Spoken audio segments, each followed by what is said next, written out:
Ladies and gentlemen, please help me giving a warm welcome to Greg Sadler.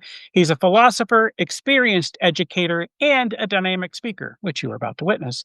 With an impressive career spanning 2 decades, Greg has taught and designed courses in philosophy, humanities, religious studies, and critical thinking.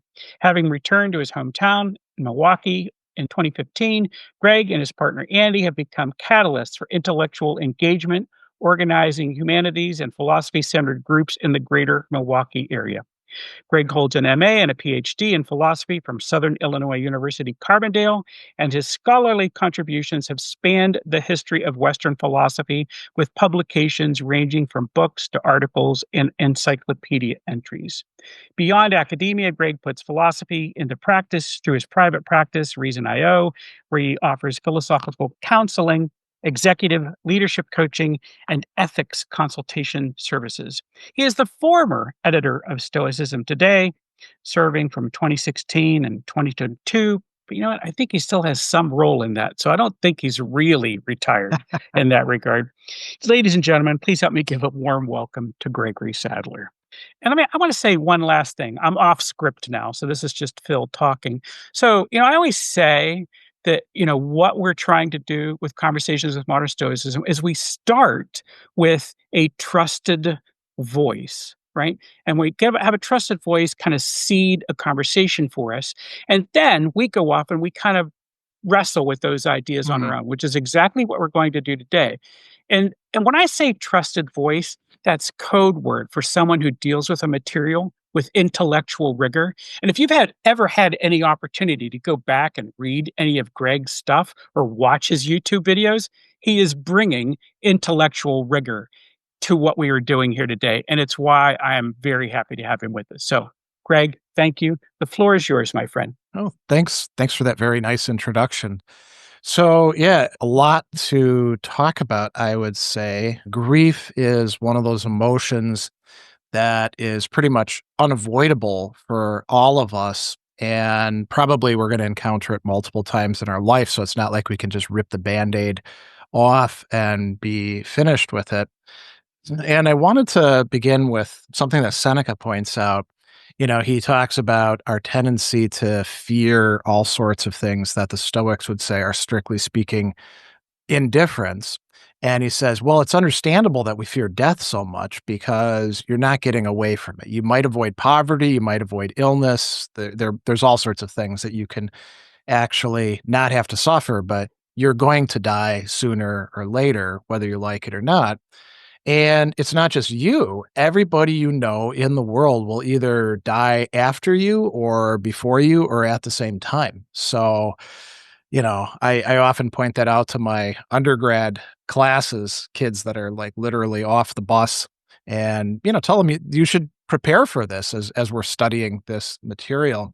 And you might even think about this. If you adopt a puppy or a kitten, you are adopting something that 10, 20, maybe 30 years from now, you're going to have to deal with the loss of, because we all have this sort of shelf life, you can say. And grief can not only be over the death of people that we love or care about, but over all sorts of other things. Epictetus talks about a mother grieving her son who's at school and she knows he's going to come back, but he's gone for the time being, or a friend moving away and you won't see them again unless you're particularly lucky.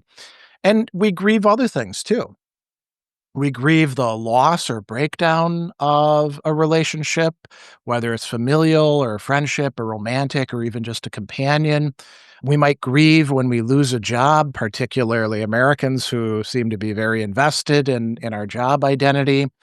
And people even grieve with, I would say, real emotion of grief, the ending of a show that they've become particularly attached to, or a fictional character who doesn't exist at all, and it can be in a show, it can be in a book. So there's all these things. So what do the Stoics have to say about the emotion of grief and the actions of grieving and other related topics? I've got 5 things that I'm going to throw at you real quick, and then we'll follow up on 3 of them. So the first is that there is what we could call like an official party line position that the Stoics have.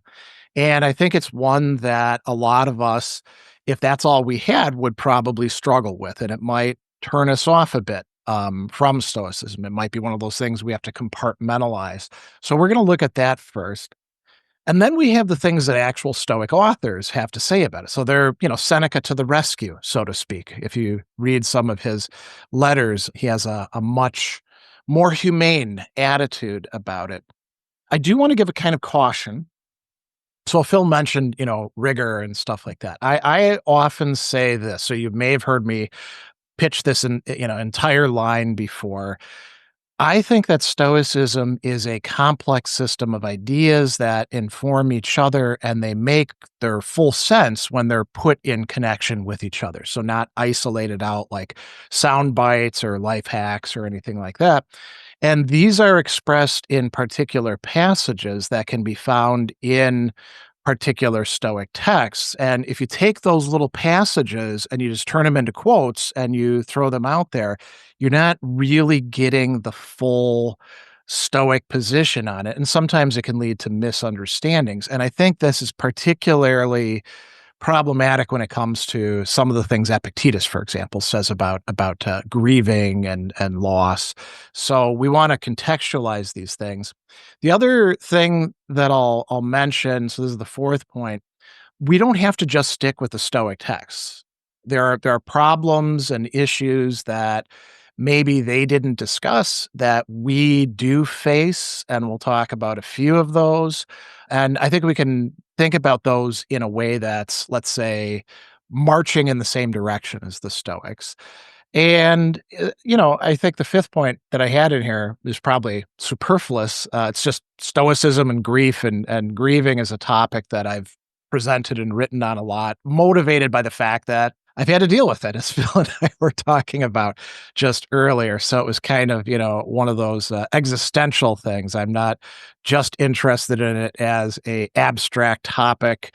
I think it's pretty important for all of us. So we're going to look first at what we can call the official Stoic position is. And this is derived more or less from thinkers like Aristodemus and Cicero and Diogenes Laertius, who give us summaries of Stoic ethics.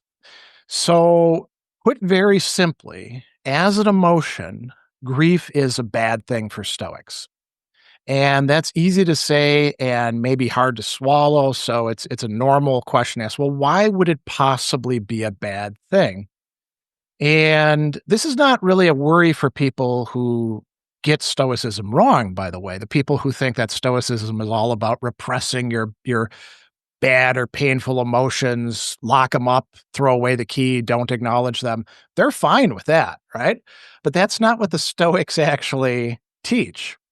So the Stoics had some good reasons for thinking that grief could be a bad thing. And part of this has to do with the Stoic theory of the emotions. So a lot of you are probably familiar with this, but I'll give you a very, very quick rundown anyway. So the Stoics distinguish between what we sometimes translate as emotions or passions, the pathe in Greek, which are, we could call them bad emotional states from a Stoic perspective, and then good emotional states, the eupathei in Greek or the constantiae in Latin. And what makes them good or bad is whether they are guided by reason or integrated with reason, or whether they're against reason in certain ways, right? So the Stoics had this four-part breakdown of all the emotions. You could think of it as like a square. And again, many of you are probably already very familiar with this. And they thought that emotions have not just a feeling or affective side and an action-oriented side, but also a cognitive side that involves judgments, or sometimes it's translated as opinions or assumptions. So there's four classes, general classes of emotion.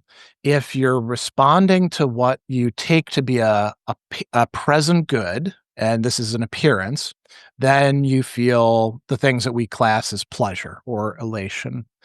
If it's a present bad that you think you're encountering, then it's pain or distress. If it's a not present, but perhaps not that far off or future good, then you feel desire.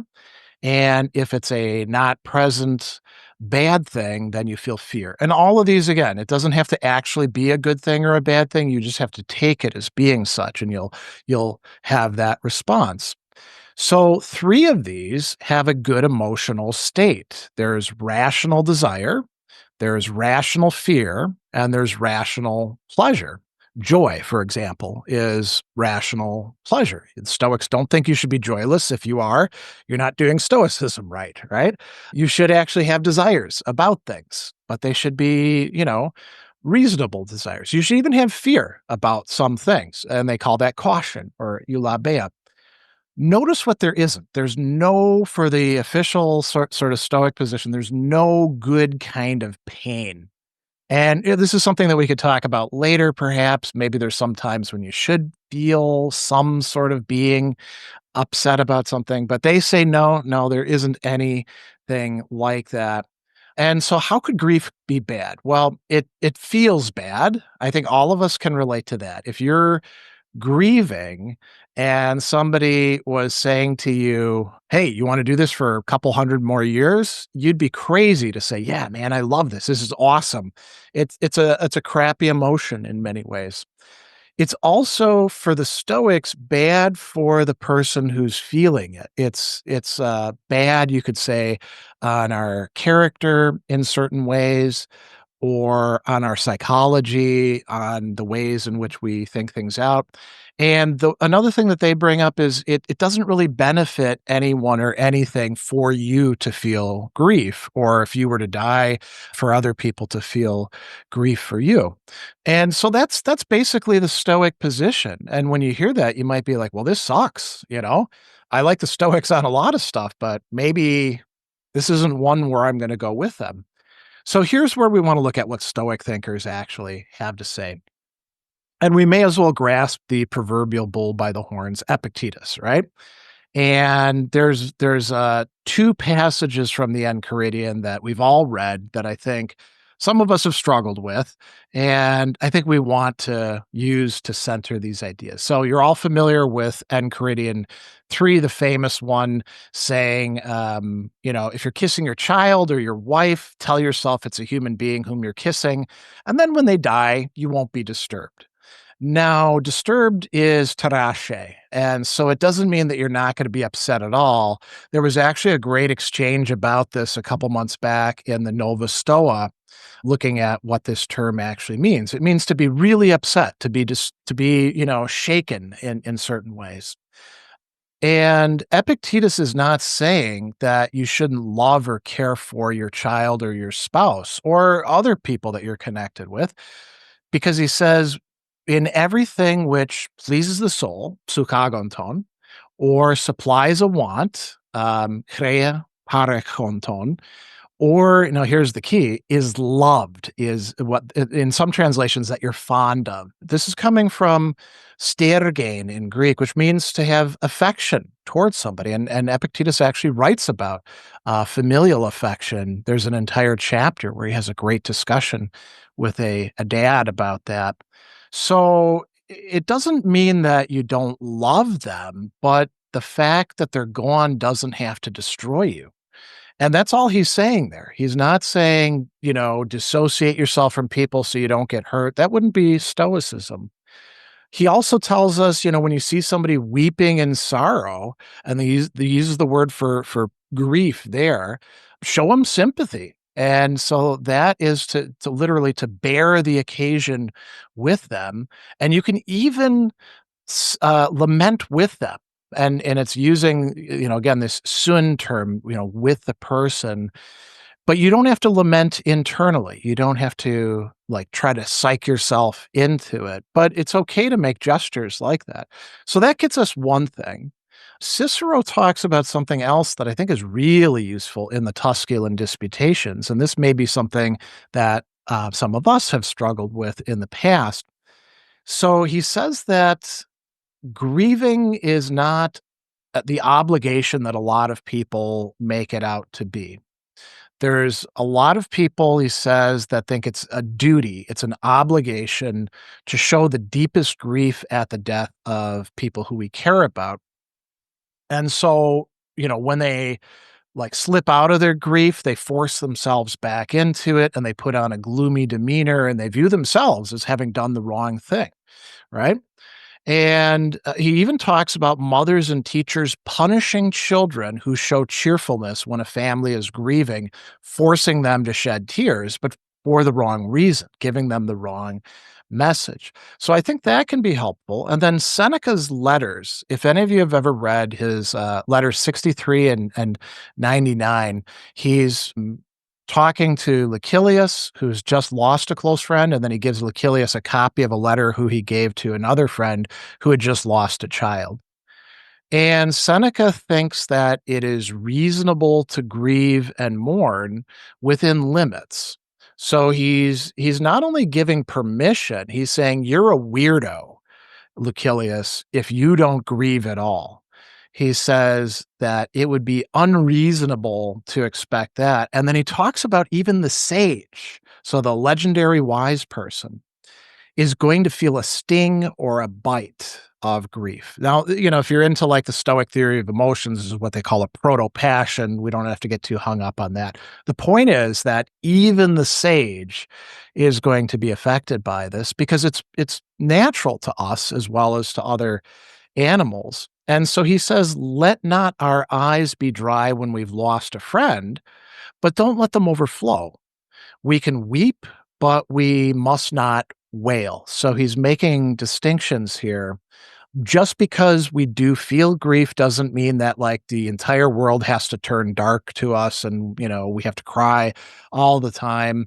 In letter 99, he says to this father who's grieving his lost child, he doesn't expect him to be hard-hearted, keeping his face unmoved at the funeral, not allowing the soul to feel a pinch of pain. That would not be good humanity. That would be a lack of feeling, not virtue. And he says tears fall even if we try to stop them, and by being shed, they ease the soul. We can allow them to fall if that's what's going to happen to us, but let's not command them to fall. Let's not grieve because it's a social obligation or because we feel like if we don't grieve, somehow we're, letting the person down. He also says in letter 63, it's really a short lived memory that you're giving your friend if it's only going to endure as long as your grief. And what Seneca presents to us, something that I've applied in my own practice, is a different use of our memory. Seneca thinks that we really can and ought to remember those that we've lost, but it's up to us how we're going to remember them. And so, he talks about a certain kind of bittersweet feeling that comes with it. And Seneca says, yeah, that's okay, but I can actually remember some of my friends now with only sweetness without the bitterness that comes with it. And it really does depend. And this is not just a Stoic thing. That, by the way, the Platonists did this, the Epicureans did this. Looks like other schools did this as well. This notion that you can actually decide what you want to focus your mind on. You can continue a conversation with the person who's dead. You have to make space within however you want to visualize it, your head, your heart, for them. And he says that we shouldn't just forget the beloved dead. We shouldn't bury their memory along with their body, mourning them at first and then rarely thinking about them afterwards. That's not the right way to go. Instead, we should cultivate a continued relationship with them if we can. Now, of course, with some people that may be more difficult if we don't know them very well, but perhaps that's not that big of an issue in that case, right? So I think that's some useful ideas. Does that give us everything that we need in the present? So there may be some people in here who came to Stoicism very young, but I think most of us came after we were already adults and maybe even lived as adults for decades and experienced a number of losses. And maybe we didn't handle those so well from a Stoic perspective at the time. And maybe we've got some lasting damage that we're still carrying around with us from those losses, you know? So what do we do if that's the case? I don't think that there's anything explicit in the classic Stoic text that tells us what to do, but I would suggest that as with a lot of issues or problems, we might be able to like think about what the Stoics would tell us. And I think what they would say is, well, figure out what's going on with you. Instead of like trying to stuff your emotions down or pretend they don't exist or try to be a good Stoic, figure out what's actually going on in your head. Figure out what you repressed or put aside for the moment and then never got around to dealing with. Once you do that, then you can start undoing the damage, which is not just affective, it's probably cognitive as well.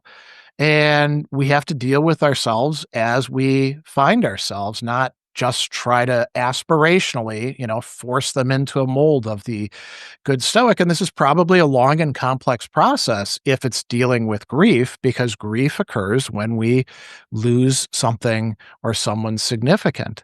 So, you know, I think that a good Stoic approach to things is if we didn't allow ourselves to feel grief.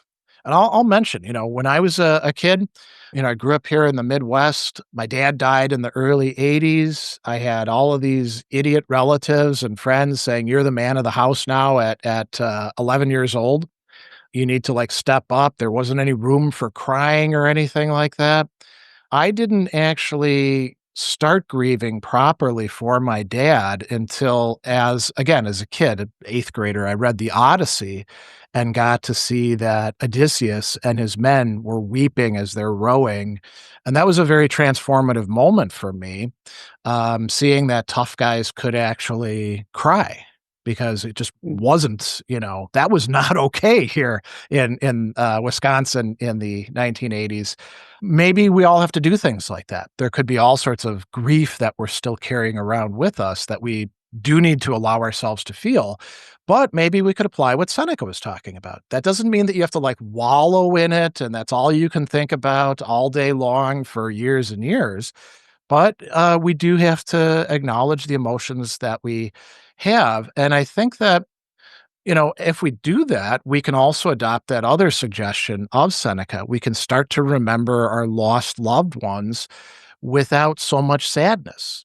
And the sadness is not a sign that we love them. It's not an obligation that we have to them. If they're any good or if they were any good as people, they would probably not want us to be so sad and to not be able to get on with our lives. So I think there's a lot of Stoic considerations in Seneca and Cicero and Epictetus that can be quite helpful for us. And that's all that I've got for you. I know Phil has some questions that he wants to ask, and we'll have further Q&A later. Okay, okay. Thank you so much for your talk. I'm I'm here in Santiago de Chile, so thank you so much for the talk. It's very interesting to know that Seneca observes that those who identify themselves as Stoics are not willing to moderate emotions, but to remove them, right? And that's part of a more or less classical position in ancient Stoicism. But at the same time, he admits that to some extent, even the sage can experience some grief within certain limits. It's a I know it's a very complicated and undiscussed issue, but I'd like to know what do you think about this problem, and if you have some way out to try to understand what apparently is a sort of contradiction. And well, thank you so much. That's my. Yeah, I don't think it's a contradiction because it's not. In order to be a contradiction, it would have to be like A and not A, right? And it's more like A and X. Because what the sage feels in terms of grief or anger or fear is not the full emotion, but just the beginning of it. And it looks like the Stoics did have this theory of emotion that begins with like something happens, you have an appearance, you start feeling something, and then you have like that moment where you can choose. You can bring to bear your faculty of choice or think about it rationally. And the sage just happens to, always get that right. Right. Um, whereas the rest of us, we get it wrong. We're like, now I'm fully angry, or now I'm deep in grief. And, so you're talking about like what the Greeks called metropathe, the idea that you could have the right amount of a particular emotion. And yeah, the official Stoic position is that that's a mistake that the Aristotelians and the Platonists are making, right? But Seneca, interestingly, Seneca's a kind of slippery guy because he wants to always like stick to the official Stoic position, except in a few cases where he says, yeah, they're wrong about this or that. And then also like make room for something more like what the other schools have. So there are passages where Seneca comes pretty close to saying that like in this limited circumstance, this thing could be felt in a rational way, or to the right amount. But I think the deciding thing is there's no right amount of like anger for the Stoics. It's always bad. It sounds like there's no proper amount of grief. It's something that does happen with us, but we should try to get through it, and then not like do things to continue it, So I think it makes sense to say there's a complex tension there, but I don't think it's an actual contradiction, No, okay. Contradiction is a very strong word. Yeah. That's probably sometimes I try to think that Seneca and other Stoics consider the issue from the point of view of the eupathia, right? The correct emotional states. Yeah. So a sage person in Stoic terms should admit that he or she is feeling or experiencing some emotional state, but in the from the eupathia point of view, right? Yeah.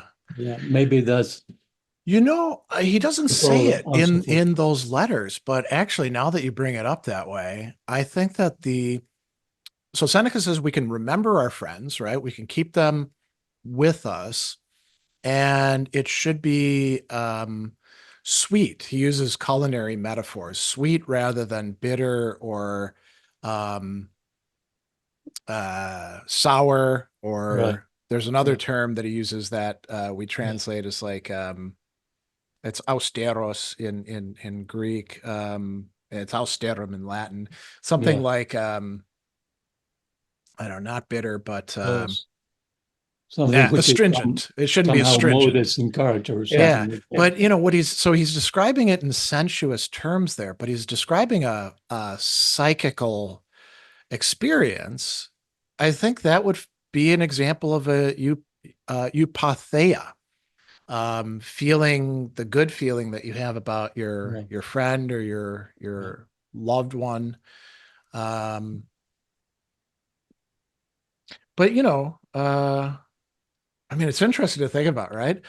What stands in the way of that? Well, maybe you have unfinished business with that person, right? You feel guilty about what you didn't do, and that stands in the way, or I don't know, you're still angry at them.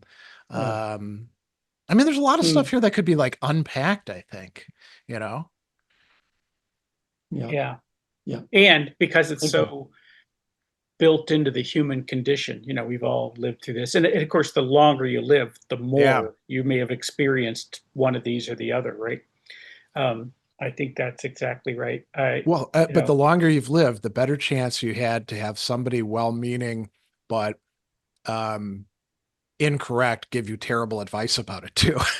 You know, Well, I think right? that's a thing that we see all the time, right? I mean, Yeah. I live in a world where I see lots of, well, the thing is, we're all down because of social media. We see terrible hot takes all over the place on Yeah. things, right? I mean, this is an ill-considered opinion. I mean, We don't have it to is wait for our neighbors possibly and relatives to give it to us. right. It might be well-intentioned. It's just bad advice. Yeah. You're doing this because Sadler's a cat man. This is what I know this is what you're up to. I didn't know that. Yeah, I agree. We lost it. We lost an older cat last year, and we're grieving, very sad. And then we got a new kitten, so life goes on. Yeah. We had a good discussion.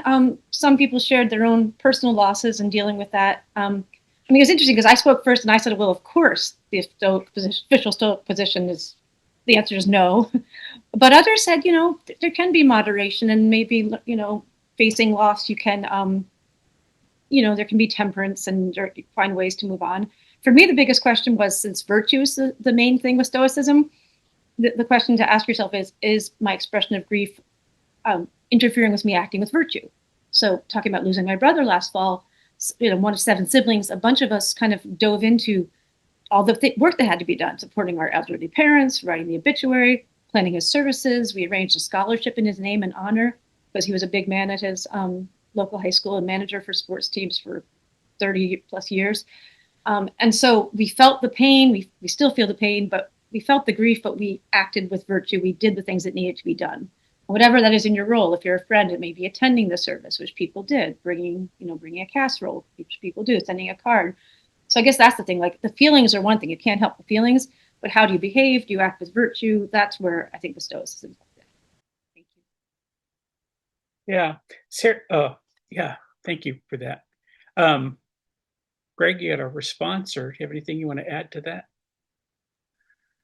Yeah, I mean, that's one of those things where I think we have to do some extrapolation out, right? Because we do have these letters about consolation and these places. Actually, Cicero does have, in Tusculan Disputations, he does have a little idea of his own about how we should use the virtues, the 4 cardinal virtues, in relation to grief, but it's very, very short. So it's great that you bring it up, because no virtue, no stoicism, right?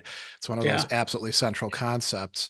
But I think it's one where we have to figure out, well, what does it call for in this case? You mentioned, arranging all the services and stuff like that. A lot of scope for exercising prudence in there. A lot of scope, I think, for exercising justice, So, yeah. Yeah. I like it. All right. Rogine, let's get you to unmute. I think I could be brief. Listening to myself, I've had years of trying to recognize dispreferred indifference and dealing with that. And right now I feel what seems to be a bigger grief. And it's like, okay, I kind of got down the little grief, thinking about dispreferred indifference. And I'm going to try to do that with my bigger grief. It's like grief, big, little, coping and aiming for virtue. Want to do that? Okay.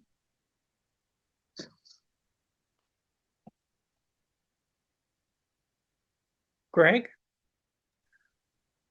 Yeah, I mean,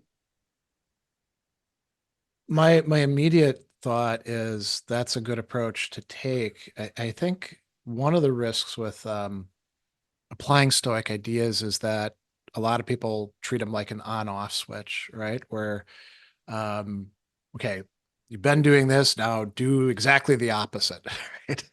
And in a lot of cases, it is more, especially with our emotions, I don't want to say just a continuum, but more like you have to do a little bit and then you do a little bit more. And each little bit that you do makes it a bit easier for you to do the larger thing.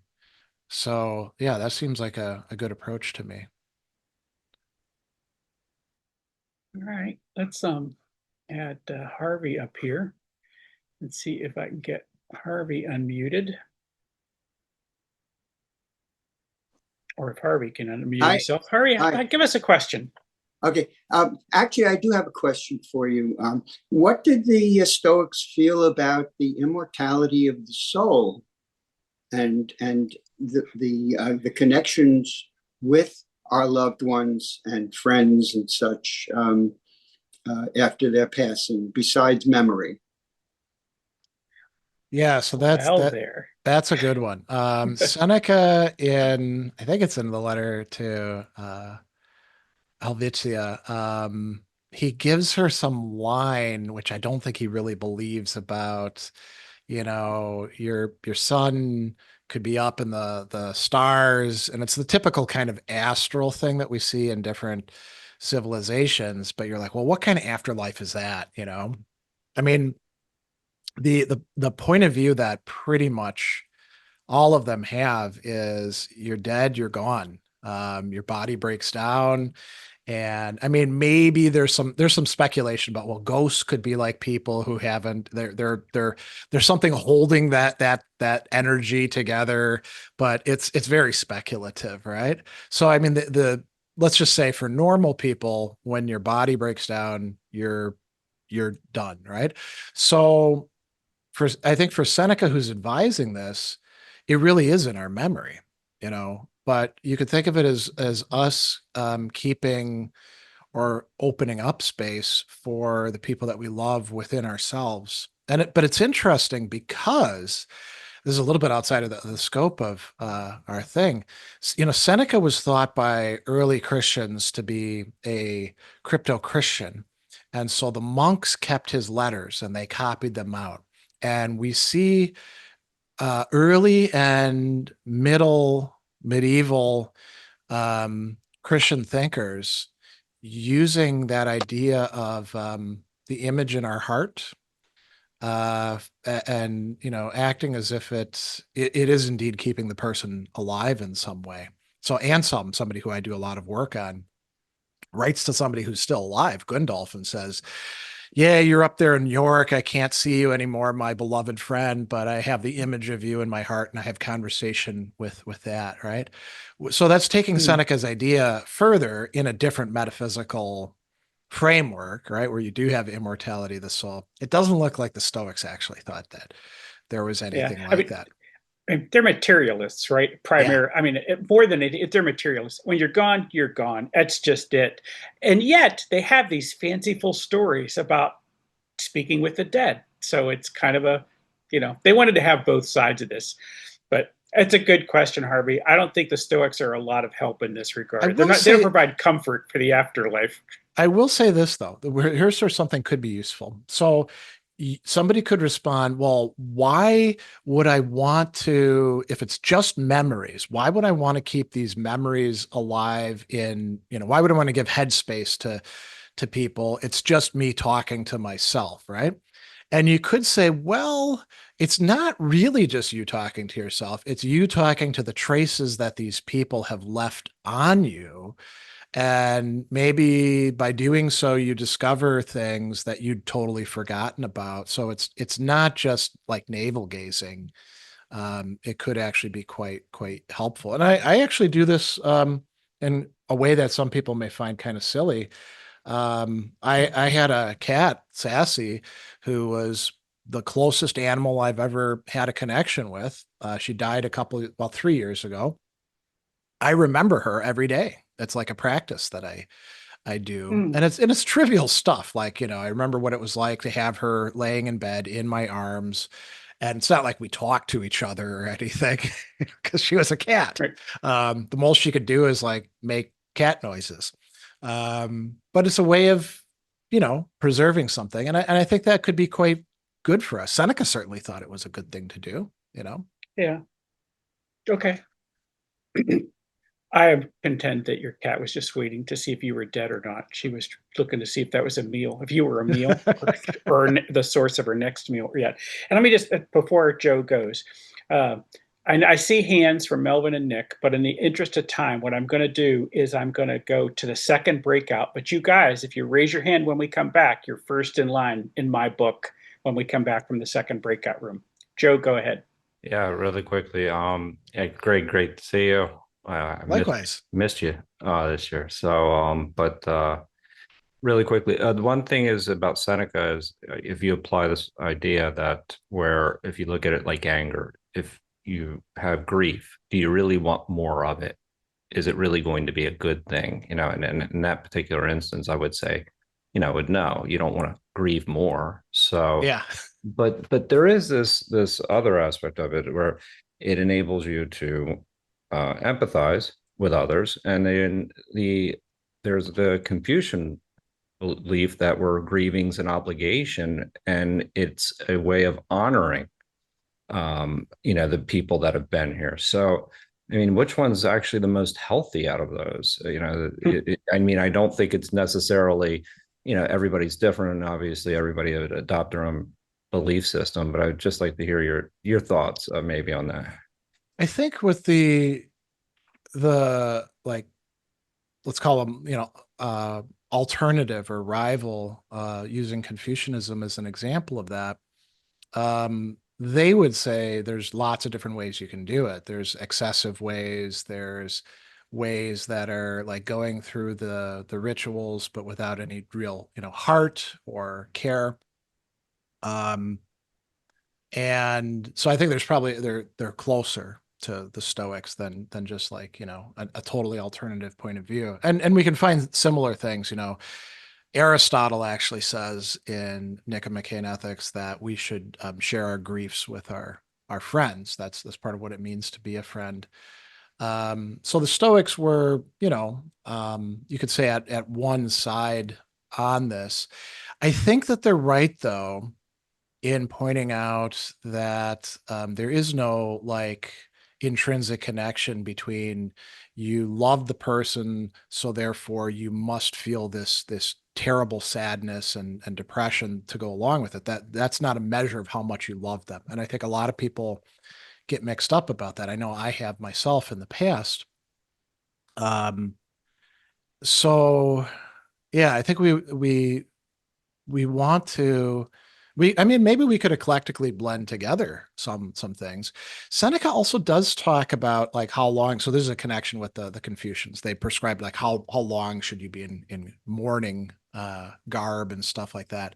Seneca actually says, they prescribe a year here in Rome for women. Men should get over it quicker than that, but we could put that aside. And he says that the reason why they prescribe that is not that you have an obligation to grieve that long, but rather at a year you should have like sorted it out by now, you know. But he says most people have gotten this mixed up, and so they might grieve for 5 years to like show just how much they love the person. And both Seneca and Cicero say, well, that's kind of, those are questionable assumptions that you're making there. And the Confucians, to go back to them, were big believers in not doing rituals just for the sake of appearances, but because they're really valuable. And I would say, for us, we have all sorts of rituals in our society that are associated with mourning. And one of the problems that I've seen with quite a few people is, because I have a student whose mother died a year and a half ago, and he's still like trying to figure out how to deal with the estate and stuff like that. And the guy's like 20 years old, and he's got a bunch of younger siblings. And I've noticed that when somebody dies, there's a great outpouring of sympathy in the first couple weeks. Everyone brings you casseroles and, goes to the funeral and stuff like that. And then, we're often expected to, okay, 6 months, you're over it now, right? And maybe you are, and maybe you aren't. I think there's especially if it's somebody that you were very close to, a parent, a spouse, a sibling, a child, it's probably going to take quite a while. And so it's not to say that we should like impose, okay, you've got to mourn for a year, better wear black all the time or anything like that. But we do have to allow people the space that they need to sort through things. But so here's the last thing I'll say, because I know I'm taking up a lot of time. There's morbid ways of grieving too. And so like if we have a friend who's, 5 years on, still like constantly talking about this person that they lost, I think it's perfectly fine for us to say to them, you probably need to move on at this point. There's something self-indulgent about what you're doing now, Got a question for us. Yeah. Thank you. Thanks, Greg, for the wonderful presentation. I see, grieving is a type of suffering, and I see suffering as proportional to attachment. So, the more I suffer, that probably means that the more attached I was to that person. In this case, that would be the relevant attachment. And I find, in terms of, so to me, it's very relevant to talk about attachment here, because that's what matters in terms of how we're going to deal with a person, with the loss of a person. And I usually find Spinoza's Eternitatis, like subspecie Eternitatis idea very helpful when it comes to attachments. And that's the idea, for those of you not familiar with it, is that we're supposed to look at things. Spinoza was a Christian, so he, for him, God was Jewish. Oh, that's right. Yeah, right. Yeah. Theist. I meant to say theist. Theist who believed in God, and so for him, God was the infinite. And basically, the subspecie eternitatis idea is that we should look at things from the point of view of eternity. I don't really know what that means, but I do find it helpful a lot of the times. And I think it means for me to put myself in a certain mindset when it comes to attachments, so that I don't become lost in the attachment. And I think about this from a point of view of eternity. This person's going to die. This too will pass. That kind of idea. So I was one. So because I find that idea so helpful, my question basically is. Oh, one more thing before I frame my question. The whole thing then about suffering and grieving becomes a kind of a rational. Kind of sounds cold to say, but a kind of a rational choice consideration, which is kind of like a premeditatio malorum. I may eventually lose this person, so I should calculate how attached I really want to be to them, because I don't want to suffer when they're gone. And it sounds like a cold thing to say, but if that's the idea of the premeditatio malorum in a way, right? That we calculate how much suffering or pain something will later cause us, and so we do something about it now, or whatever we can do about it now. So my question is, do the Stoics have anything? Because I find that idea of suspecie eternitatis very useful and very helpful, and I really love that idea, whatever it means. It's almost like a mystical idea. My question is, do the Stoics have something similar, akin to that idea, or did Spinoza get that idea from them somehow? That's my question. Okay. Well, I'll answer that part first and then go back to like the attachment thing, which I think is non-Stoic in this framework. A lot of people like to draw connections between Spinoza and the Stoics, and I think it's less that he drew things from them, because there were neo-Stoics at the time, and he doesn't really engage them. I think Spinoza's kind of doing his own thing. And there are parallels that we can sometimes draw between Spinoza and the Stoics, but I don't think there's an awful lot of like strong connections. And the notion of viewing things from like a greater perspective, I mean, that's there in Seneca and in Marcus, but it's not framed in exactly those terms. And it can be helpful. I don't think that for a lot of people it's necessarily helpful. I know I certainly don't myself find it helpful. And when it comes to, the Stoics don't use a term of attachment. That's sort of like reading in a modern idea or an idea taken from other places, for example, from Buddhism into Stoicism, and not using the concepts that they use. So the Stoics would say that the notion that being, let's instead of saying attachment, let's say love or care or concern or stuff like that for a person that you're involved with, that's going to necessarily lead to suffering. They would say that's a wrong assumption. And part of what I was, trying to convey in this is that it's helpful to break that connection. Epictetus is not saying well, don't get attached to your wife or your kid because you're going to lose them sooner or later. It's perfectly possible to cherish and love them and desire good things for them without going to pieces when they die, and to not suffer a lot. But you got to do a lot of work to prepare for that. And premeditatio malorum could be part of that.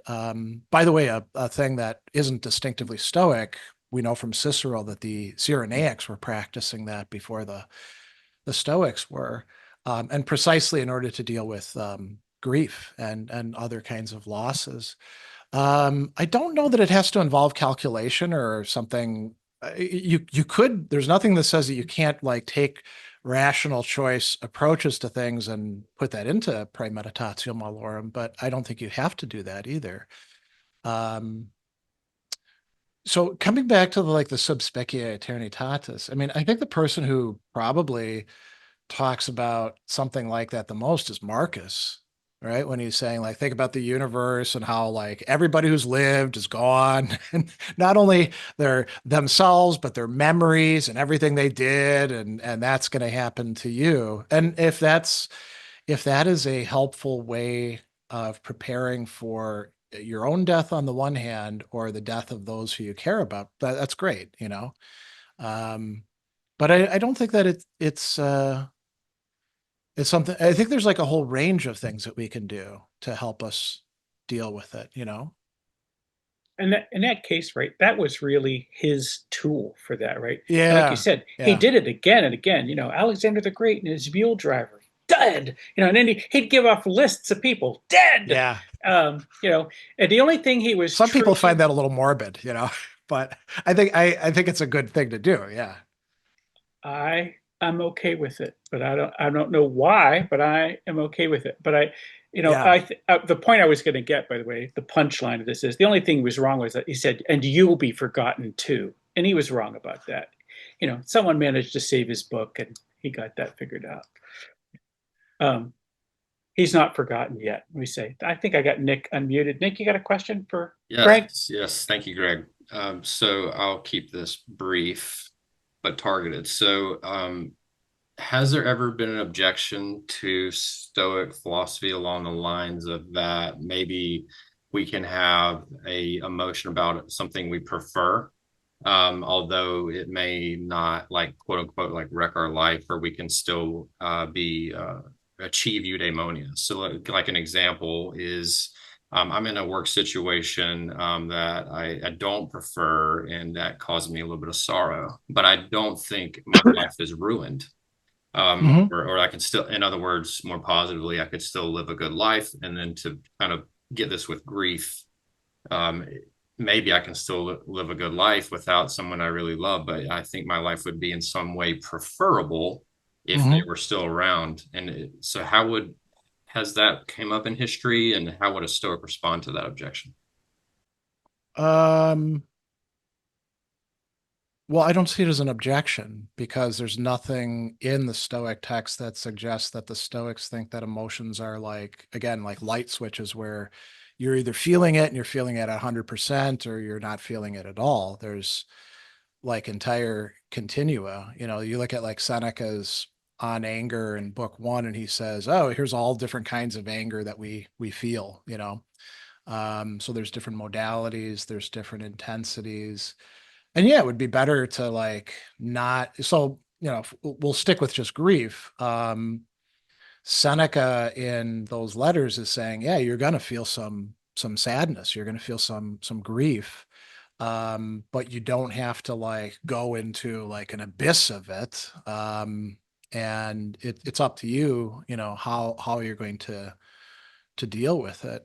So I don't really, I mean, so it's an objection against. They had a piece. There's a thing I think he was saying there that was a little bit different than that, and I think it was that, you know, and Seneca addresses this in one of the early letters too, and he says, "The sage needs nothing, but he will use any tools that he can get a hold of." Right. So and that those are those preferred indifference, right? The things that I can use, but the sage will acknowledge to himself, "I don't need anything." Yeah. And it's that They're difference. Not, yeah, go ahead. No, go ahead. You got it. Well, they're not in need, but the sage, Right. Seneca, this is one of the things I think is kind of cool about him. The sage will still want other sages as friends because even the sage has blind spots that the other sages can like fill him in on. And I don't remember which letter it is exactly. It's in the I think it's 60s. 9. Is it? Oh, Okay. there's an early letter where he talks, I don't know, I've been doing a bunch lately, but it seems Yeah. it was an early letter that he talks about this in. And so Yeah. we've But been, so coming back to the thing, I think this is one of those like objections that somebody could raise against like a misrepresentation of Stoicism on the emotions, right? And yeah, it's definitely better to have a life with greater joy in it than suffering. But interestingly, the eupathei are among the good things.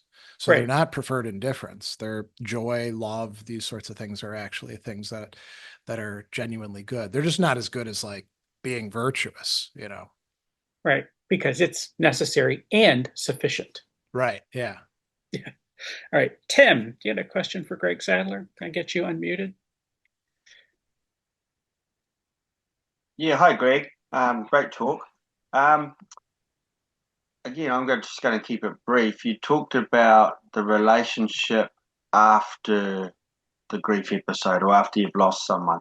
What's the Stoic take on that? I know they've. I think it might have been Marcus that said to learn about the future we need to speak. Oh no, Zeno, wasn't it? Speak to the dead. But anyway, what's your take on the relationships we've had with those that have passed and left? Those that have, did you say past and that are Yeah, missed? that have died. Yes. I mean, Seneca seems to think that we can maintain that relationship, but we do it through the mediation of memory. So and this is kind of an interesting point, right? It's something that we have to have inside of ourselves, our soul, he would say, rather than just like going to, I don't know, a big monument that you built for your spouse that you miss so much. You know, you could put together a mansion. That's less effective than just remembering them in your own mind or heart. But it is something that you're doing. And actually one of the corollaries of this is that you want to accumulate as much of those for people that you think that you might want to maintain a relationship with after you die. You want to accumulate as much of that in your mind and impress it upon your mind as you can, right? Because otherwise you might not have anything to work with. But that's about it, you know. I mean, you can do all sorts of rituals and things like that, but the dead don't care about those things because, strictly speaking, the dead aren't, you know. Yeah. I just wanted to say someone in our group made the very good point that it's not in our place, of course, to judge another person's grief. But as far as our own grief goes, I think that it is because it doesn't help the dead, as Greg just pointed out. It doesn't help the survivors because it's keeping us from living a full life. When it's at that point where it's hindering our rationality because it's become a passion, and it's basically based on a mistake that death is bad, that we as a Stoics have a responsibility to ourselves to find other ways to express our love and express our caring for the deceased, and we can choose that memory that Seneca was referring to, and we can choose to remember the benefits they brought into our lives and how we have become fundamentally changed beings because we had them in our lives. So that's just a couple things that were pointed out in our group. That's all. Yeah. No, I like it. Sarah, a thing that I think you hit there, and I just want to like reinforce that for everybody. I think it would be very stoic, right? Very philosophically stoic to replace grieving with gratitude, right? To be Yes. grateful for the opportunity, to be grateful for what, because I have a beloved and lost father-in-law, right? And we all loved him, and he was a wonderful human being. And we are grateful for all the experiences that we had with him all the time. And his name comes up a lot. But for me, I'm not grieving. I am thankful in that space. And I think that feels like Stoicism to me. Yeah, and I think you can, continue to feel love for the person. I suppose challenges would arise when, like, you've got somebody who you are close to, but they were a real SOB, and you have to, how do you manage that, right? Oh, wait, I got the answer for you. I am grateful they're no longer in my life. That wasn't that could work. Yeah. I mean, being honest with yourself about that. I mean, I think it would be important not to, like, as we say, candy coat, the memories of a person to make them better than they are. Which doesn't mean you have to, like, be pessimistic or a downer about it, but. Yeah, no, I am completely with you on that part, but I think there is still so much opportunity. I'm glad I'm there. By the way, as some of my friends will say, some people they have some utility in your life as being a bad example, right? Yeah, Sarah has a comment. I'm grateful they gave me the opportunity to practice my virtues, right? That's right. So. Yeah, I can be there and counter. Hey, kids, it's my friend Carl Wiley. How you doing? I'm doing all right. How are you, Phil? I am well. Have you got a question for Greg? Not so much a question, but a couple of connected statements that maybe prompt some more conversation. First, when we're talking about grief, one of the things that always comes up for me when someone is grieving, or if I'm grieving, or if I'm experiencing the opportunity to grieve, is other philosophies that I've studied. The poet Khalil Gibran comes up in my mind a lot, on joy and sorrow, where he says, your joy is your sorrow unmasked, and the self-same well from which your joy springs also contains your sorrow. And then later he says, and I'm not quoting exactly, but he says, is not the bowl that holds your food the wood that was hollowed with knives? When you are joyful, look to your sorrow, for it is the loss of sorrow that has made you joyful. When you are sorrowful, look to your joy, for it is the loss of your joy that has made you sorrowful. That is not an exact quote. That's paraphrasing. I don't have it right in front of me. But that also brought me to the conversation earlier where we were talking about attachment, and it came up in the word attachment comes up in several different ways. And for me, and this is not well known, actually, I keep it quiet for some obvious reasons, being in a community in the South. I practice Buddhism. And that practice talks about attachment. And that's where I'm going with this is the concept came up earlier in our conversation that attachment, to me, it almost sounded, and this is my word, transactional, where if you are worried about how much you're going to be grieving for a person, you have to decide how much attachment you want to have to that person. And again, I may be paraphrasing what was said, but for me and for my practice, attachment itself is the ill. By being attached, and this is in the not in the terms of loving something, but holding on to that something in a bad way, that is where the grief becomes bad, and that's where the attachment becomes bad, and that is to be avoided anyway. Yeah. So I loved my father, and I miss my father, but I don't wallow in grief for my father, because that's attachment, and that is what leads to suffering. Yeah. If you're using attachment with that sort of technical meaning, which is not the meaning that most people have for that term. It is not, and that's different. Well, like Stoic. Then I think that's in alignment with Stoicism. Usually a little s. Yeah. Right.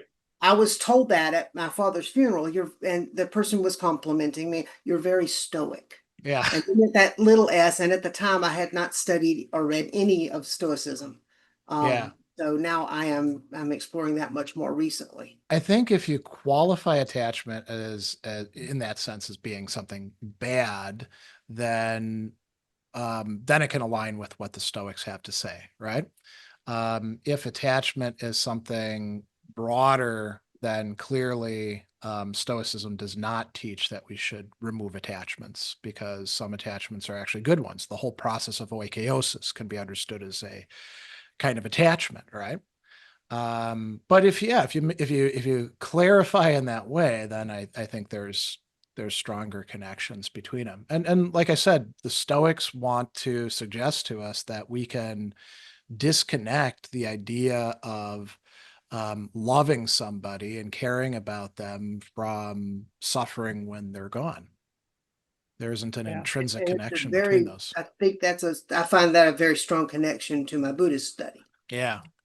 So, Thank you, Carl. I'm basically, I've described myself to some people who would understand as a Zen Buddhist Episcopalian, Nice. if such a thing can exist. If you got a big brain, there's room for more ideas, right? That's it. You just stuffed more in there. A little bit of eclecticism I for don't know you. about all that, but Yeah. All right. I got it. Thank you, Carl. Yeah, this we've got a couple more here, or got one more here. Before I unmute Harvey here, you're hitting on a thing there. It's like attachment, you have to have a specific definition. And this is a thing that I think we see a lot in lots of philosophy, not just Stoicism. Buddhism's got the same issues, right? I say you've got bookstore Buddhists and you've got bookstore Stoics, right?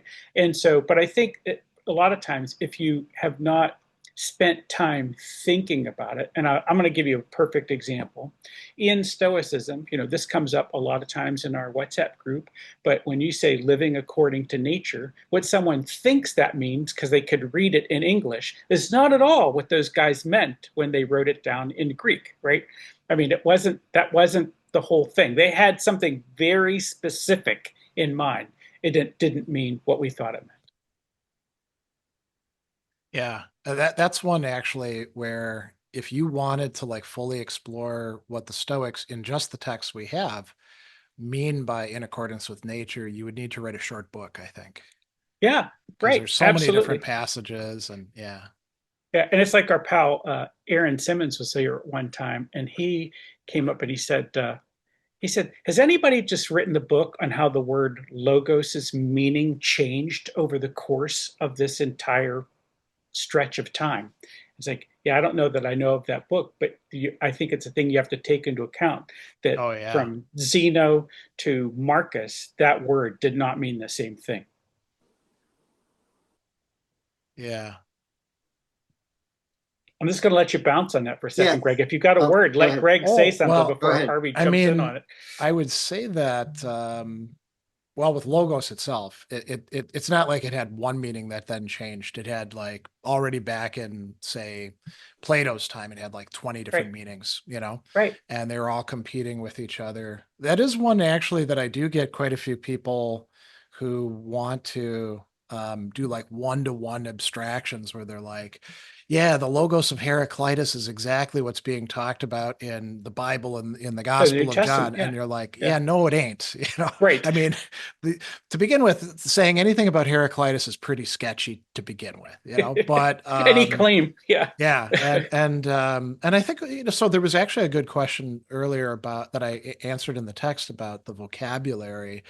When it comes to grief and grieving, there are like terms that, penthos, for example. Okay, so that names the actual feeling of grief, and then it's associated with certain behaviors that indicate grief. And there's like Latin correlates of this, but it's not like there's always a one-to-one correspondence between a term in one context and a term in another context. So we always want to qualify. We do want to say, like, what do you actually mean by that? And I think a good bit of time people do get themselves in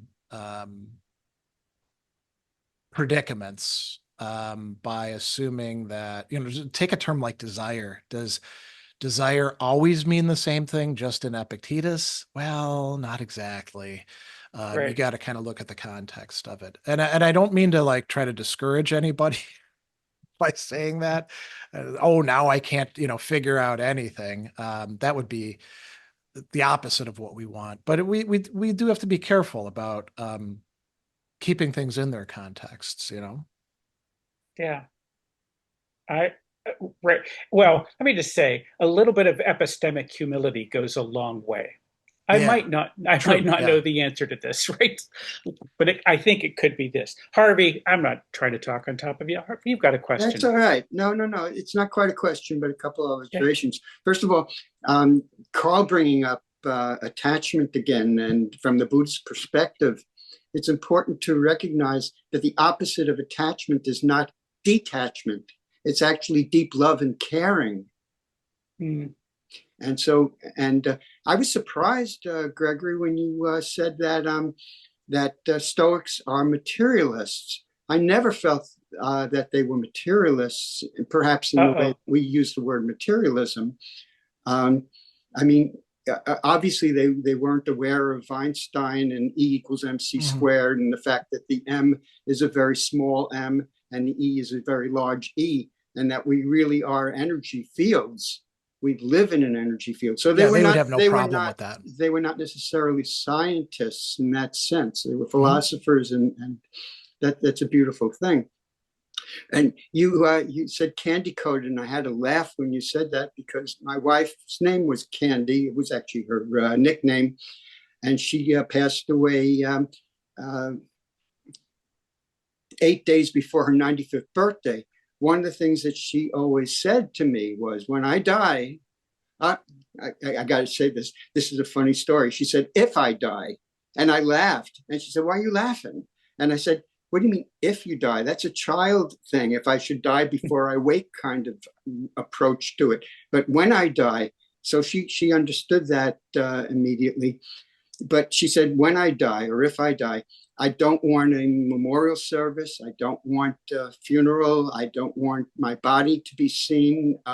But what I do want is a celebration. I want to dance. I want you to dance and sing and enjoy me.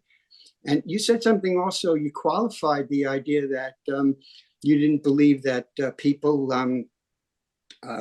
who pass away want us to grieve and feel bad.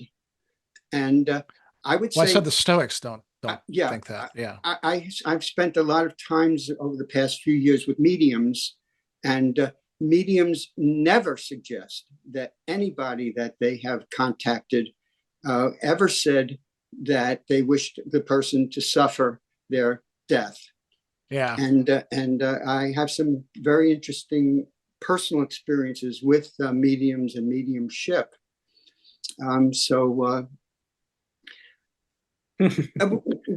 When you talk about nature and such, I always felt that the Stoics were connected to nature in a more profound way than a materialist is. That they saw something much deeper in nature than the average. It depends on what we mean by that equivocal term nature, which means lots of different things, and what we mean by materialism. So materialism in the broadest sense is simply asserting that what you've got is the material world and things are made out of matter. You can have other things involved like energy, or in the Stoics case, tonos, right? And that's all fine. But, materialist doesn't mean scientific reductive materialist. That's only one flavor of many of materialism. So, the Stoics, this is uncontroversial. The Stoics were materialists, and so were the Aristotelians and the Epicureans. It was pretty common in ancient philosophy. In contrast to Plato's thinking. And a few others, the Pythagoreans.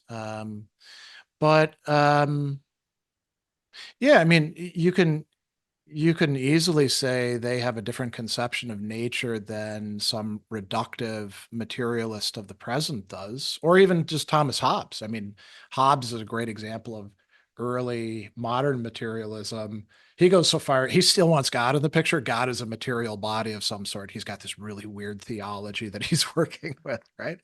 But as Phil and I were talking about earlier, I mean, to be a materialist in ancient times didn't mean that you couldn't talk about the soul and distinguish the soul from the body.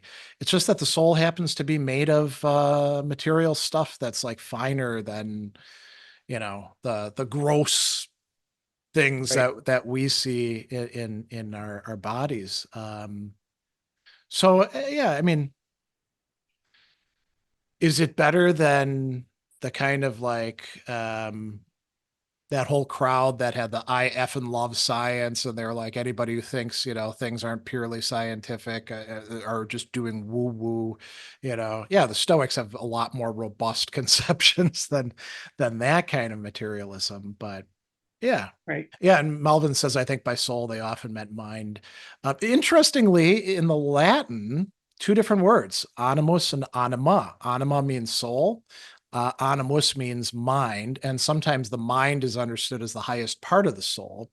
So I wouldn't just translate every instance of soul by mind, because that would be a bit anachronistic. But yeah, they think that sometimes when I'm actually like teaching Plato, and people, in my intro classes they're like, yeah, I don't believe in a soul or stuff like that. I say, well, okay, substitute personality for that then. If that's what gets you through it.